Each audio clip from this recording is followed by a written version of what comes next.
Strap yourselves into the emotional roller coaster, because we're about to plunge headfirst into the neon-lit, algorithm-fueled, existential swamp of internet culture. Yeah, I've heard very recently Sneako started to change, but he's also, because I think that there is a thinking human being inside Sneako somewhere, and there's just been a lot of stuff, like the obvious hatred towards Muslims, because Muslims were like there was this like brief shimmering moment in time where conservatives, at least young conservatives, thought that Muslims were actually based and cool because Christians in the West were so weak. But I think that's largely gone away with the kind of the receding of the whole red pill movement. And then seeing Trump, who is a massive simp for Israel, and then that was a big Sneako talking point for a while, like what about the Jews? And then that Haitian thing, I think, came up quite a bit as well, where he was like, hold on, I thought that I didn't know the was this real, guys. This is not cool. It was a blessing and a curse that was relatively benign relative to something like sun. If people's kids were dying left and right, things would have been different. True. Why do parents give their kids horrible tasting liquid medicine when they... Ultimate challenge for I think the ultimate challenge for my 20s is going to be shifting away from social media and all the politics that I've got myself involved in to be able to make what I really want to make. I think we've yet to see an artist come directly out of the social media world, and I want to be the one to do it. When I was streaming the other night, my community started saying that art is liberal, and in streaming I've cultivated an audience that shares little to no interest with me besides seeing all the dude activities that are popular in media. Most of the people that watch my streams only like movies like The Joker, Fight Club, The Matrix. I spend so much time in galleries and museums because nothing else instantly gives me so much inspiration. As I get older, I come to realize that there's really nothing more uninteresting than talking about than money, business. Many men are afraid to discuss anything else or step foot in a place like this because art is supposed to expose and highlight our vulnerabilities. I love streaming, but part of the reason I hate it is because you end up becoming a jukebox for people who want to hear the same talking points over and over again. Especially when your audience is 98% male. They want to hear discussions about women and self-improvement so that listening to you feels like they're progressing, but most of them never apply any of it. They just like hearing the greatest hits. Sometimes streaming now feels like being a 7-year-old rock star who's playing hits from the 80s. I'm beginning to understand why bands like Radiohead refuse to play their most famous songs like Creep. I'm a widow. Yeah, maybe in 1993, but it's time to grow up. I don't know if it's true or not. I read it in I think it was in that piano playing book, or it might have been a different book on romantic composers, that Beethoven hated the request to play Moonlight Sonata. That everywhere he would go, people would like, this was a pretty often requested song, and apparently he got really angry that people would do that so much. This sounds like a Jaden Smith arc more than anything. Sneako has lived enough life to be able to say everything he just said there. I don't think that's fair. Also, the Jaden Smith, I need to do a better job at highlighting this, or I can't tell people to. Jaden Smith was like cringe in like own age. And I look and I go around sometimes and I hang out with other people that are my age and they're just kind of just my phone selfie. I'm just like, dude, like, oh my god, like, can we talk about like the political and economic state of the world right now?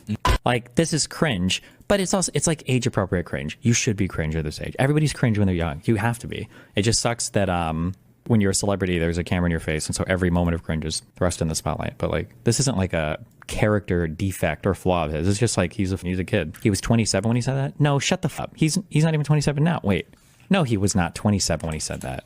Wait, shut the fuck up. No, he's 26. Go.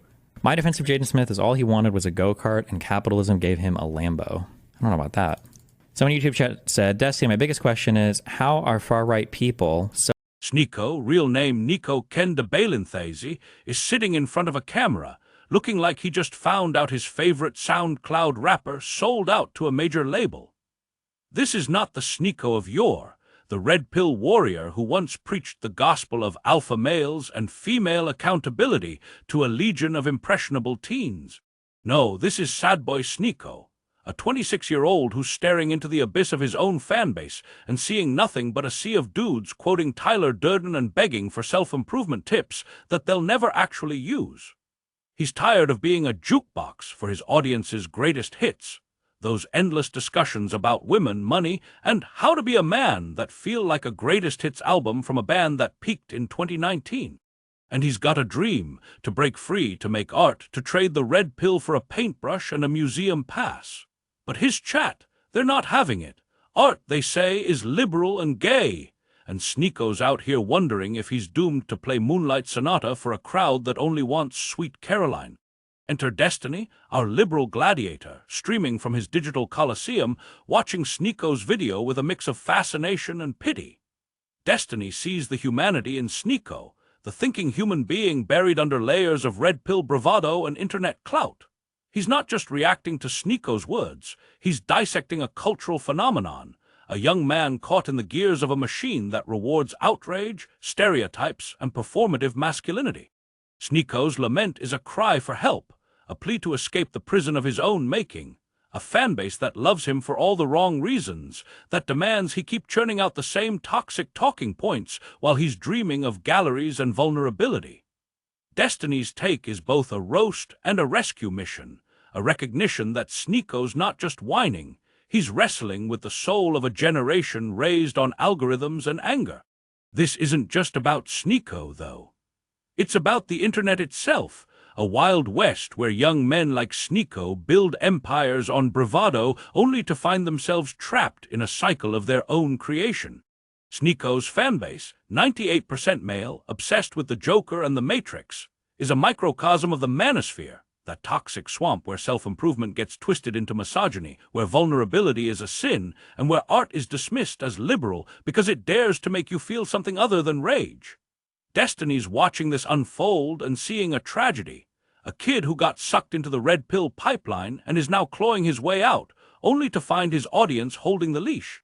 Let's talk about Destiny for a second, because this guy's not just a streamer. He's a cultural archaeologist, digging through the rubble of internet discourse to find glimmers of hope in the chaos. Born Stephen Bonnell in Omaha, Nebraska, Destiny's been streaming since the days when Twitch was just a twinkle in the internet's eye, transitioning from StarCraft to political debates with the ease of a guy who can pivot from headshots to hedgel without breaking a sweat. He's a liberal warrior, a debate bro who's taken on everyone from alt-right edgelords to socialist firebrands, armed with a quick wit and a knack for making complex ideas sound like barroom banter. His fanbase loves him for his ability to dunk on bad ideas, but they also respect his willingness to change his mind, to admit when he's wrong, to evolve in real time. And when he watches Sneako's video, he sees a kindred spirit. Not the red pill Sneako of 2022, but the 2025 Sneako who's starting to question everything, who's daring to dream of something bigger than clout. Destiny's take on Sneako is surprisingly empathetic. He doesn't just mock Kid for his cringeworthy art talk. He sees a thinking human being trying to break free from a toxic mold. Sneako's complaints about his audience. When Sneako talks about wanting to make art to escape the dude activities that define his brand, Destiny hears echoes of his own struggle to break out of the gaming streamer box and become something more. But Destiny also sees the irony. Sneako's fanbase didn't come out of nowhere. He built it brick by misogynistic brick, with years of red pill rhetoric that pandered to angry young men. Destiny's not letting him off the hook entirely. He calls Sneako's arc age-appropriate cringe, a nod to the fact that every 26-year-old goes through a phase of questioning their identity, especially when they've been thrust into the spotlight too soon. He compares Sneako to Jaden Smith, another young celebrity whose philosophical musings were mocked as pretentious, but were really just a kid trying to figure himself out in public. Destiny's point: Sneako's not a lost cause, he's just a product of a system that rewards outrage over introspection. His audience's rejection of art as liberal and gay. This is where things get juicy, because it's not just about Sneako's personal crisis. It's about a broader cultural war, a battle between toxic masculinity and the vulnerability that art demands. Sneako's fans, that 98% male demographic, aren't just rejecting galleries and museums. They're rejecting the idea that it's okay to feel, to be open, to be human.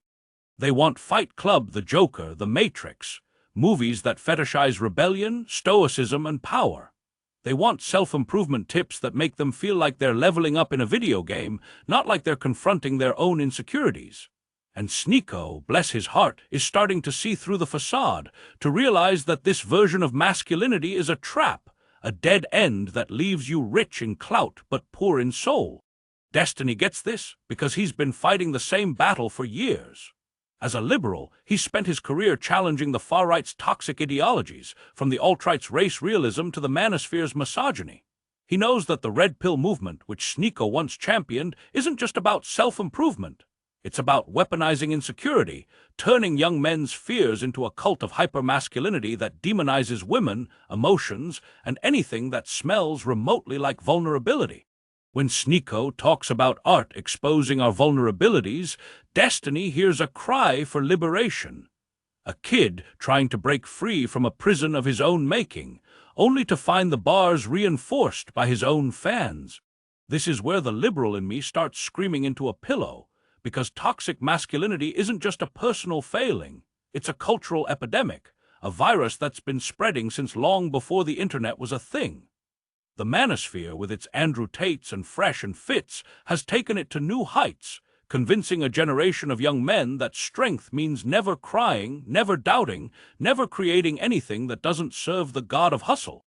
Art in this worldview is a threat because it asks you to feel, to reflect, to be human.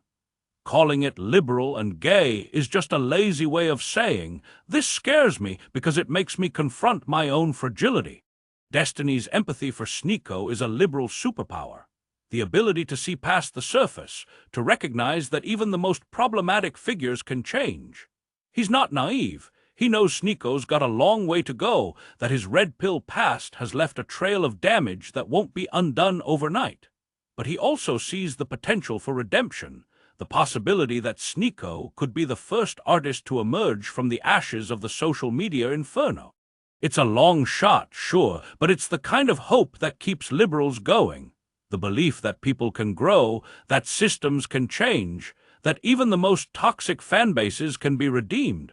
Let's talk about the real villain here, the algorithm.